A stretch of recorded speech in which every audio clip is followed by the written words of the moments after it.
اللہ وبرکاتہ. مختصر سی گفتگو آپ کے سامنے کر رہی ہے. گفتگو کا ایک درد ہے دل کے اندر, اس کو بیان کرنا چاہتا ہوں. آج جو ہمارے معاشرے کی حالت ہے, وہ معاشرے کی حالت میں آپ کو بتانا چاہ رہا ہوں کہ ہم کہاں جا رہے ہیں. بڑی محنت سے, بہت مشقت سے نیکی کماتے ہیں, لیکن اپنی نیکیوں کو کیسے ہم ضائع کر رہے ہیں, اپنی نیکیوں کو ہم کیسے برباد کر رہے ہیں, ہماری نیکیاں کیسے بہہ رہی ہے. کیوں نیکیاں ہماری برباد ہو رہی ہے؟ نیکی کیوں برباد کر رہے ہیں اپنی اتنی محنت سے؟ لیکن نیکی کرنا بہت آسان ہے, لیکن نیکیوں کو بچانا بہت مشکل کام ہے, بہت مشکل کام ہے. نیکیوں کو بچانے کی فکر کیجئے. نیکیاں کیسے ہم برباد کر رہے ہیں؟ دوسروں کی غیبت کر کے. میرے بھائیوں, غیبت بہت بڑا گناہ ہے, بہت بڑا یہ گناہ ہے. غیبت سے جانتے ہیں قرآن کریم میں اللہ تبارک و تعالیٰ نے سورہ حجرات میں کیا کہا؟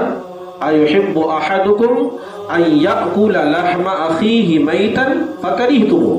اللہ تبارک و تعالیٰ نے کہا کہ جو لوگ ایک مسلمان, کسی بھی مسلمان کی, کسی کی بھی غیبت کرتا ہے, مسلمان کسی بھی انسان کی غیبت کرتا ہے, وہ انسان حقیقت میں اپنے مرے ہوئے بھائی کا گوشت کھاتا ہے.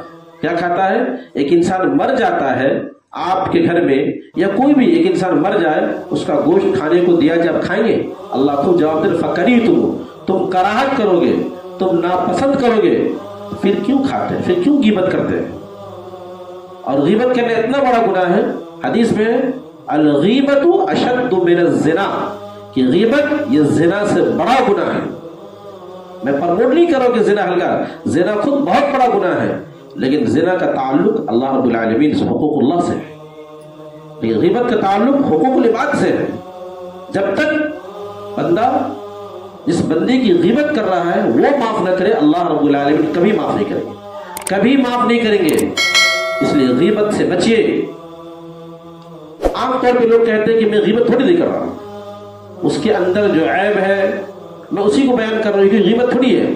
غیبت کا مطلب یہی ہے کہ آپ اس شخص کے بارے میں جو کہہ رہے ہیں, چاہے اس کے سامنے کہیں یا پیٹھ پیچھے کہیں, دونوں بات سنیے گا. سورہ ہمزہ میں وَيْلٌ لِكُلِّ هُمَزَةٍ لُمَزَةٍ, ہمزہ لمزہ, ایک کی میننگ ہے پیٹھ پیچھے کی بات کرنا, ایک ہے سامنے تانا دینا یا اس کی برائی کرنا, دونوں میننگ آتی ہے. تو غیبت کرنا چاہے پیٹھ پیچھے یا سامنے, کوئی ایسی بات کہنا جس انسان کے اندر وہ عیب ہو, اس کے منہ پہ وہ بات کہنا یا اس کے پیٹھ پیچھے وہ بات کہنا جس سے اس کو تکلیف پہنچے, یہی غیبت کہلاتا ہے. اس کے اندر کوئی بھی عیب ہو, جب اس کے پیٹھ پیچھے, عام طور پہ لوگ کہتے ہیں میں ڈرتا نہیں ہوں, میں تو منہ پہ بول دیتا ہوں. ارے بھائی آپ منہ پہ بول دیتے ہیں, لیکن سامنے والے کے اندر جو عیب ہے اس عیوب کو آپ ظاہر کر رہے ہیں, دوسرے لوگوں کے سامنے رسوا کر رہے ہیں. آپ کو معلوم ہے کہ مومن کی عزت کتنی بڑی ہوئی ہے. اللہ کے رسول صلی اللہ علیہ وسلم نے فرمایا تھا, کھانا کعبہ جدھر ہم لوگ بیٹھ کر کے واش روم ٹوائلٹ پخانے کے لیے نہیں بیٹھتے ہیں, پاؤں نہیں پھیلاتے ہیں, ادب کے اعتبار سے اللہ تبارک و تعالیٰ نے کہا تھا کہ اس سے عزت سے, اس کی عزت سے بڑھی ہوئی ایک مومن کی عزت ہے. ایک مومن کی عزت کہیں اس سے بڑھی ہوئی ہے. ہم دوسروں کی عزت کو اچھالتے ہیں, دوسروں کی برائیاں کرتے ہیں. اگر کسی کے اندر کوئی عیب ہے اس کو بیان کر رہے ہیں, اسی کا نام غیبت ہے. اور اگر اس کے اندر کوئی عیوب موجود نہیں ہے, اس کے بعد اگر لوگوں کے سامنے اگر بتا رہے ہیں تو یہ الزام اور بہتان ہے, اس سے بڑا گناہ ہے. اس لیے میرے بھائیوں, اپنی نیکیوں کو بچائیے. کل ورنہ محشر میں یہ ہوگا, جتنی محنت سے آپ نیکی کمائے ہوں گے, جس کی آپ برائی کی ہوں گے, کل وہ آپ سے چھین لے گا. مجھے اس بات سمجھ بھی نہیں آتی ہے کہ آپ غیبت کرتے کیوں؟ اس لیے کرتے نا کہ میرا دشمن ہے. اچھا آپ کا دشمن ہے, آپ دشمن کی برائی کر رہے ہیں, لیکن اپنے دشمن کو آپ اس کی برائی کر کے جنت میں بھیج رہے ہیں اور آپ جہنم کا مستحق بن رہے ہیں. بھائی یہ دشمن کیسا؟ دشمن کو جنت بھیج رہے ہیں, کیوں؟ آپ اس کی برائی کر رہے ہیں, کل آپ کی نیکیاں چھین لے گا, وہ جنت کا مستحق بنے گا, آپ جہنم میں چلیں گے. تو اپنے دشمن کو کیوں جنت میں اور اپنے آپ کو جہنم میں کیوں جا رہے ہیں؟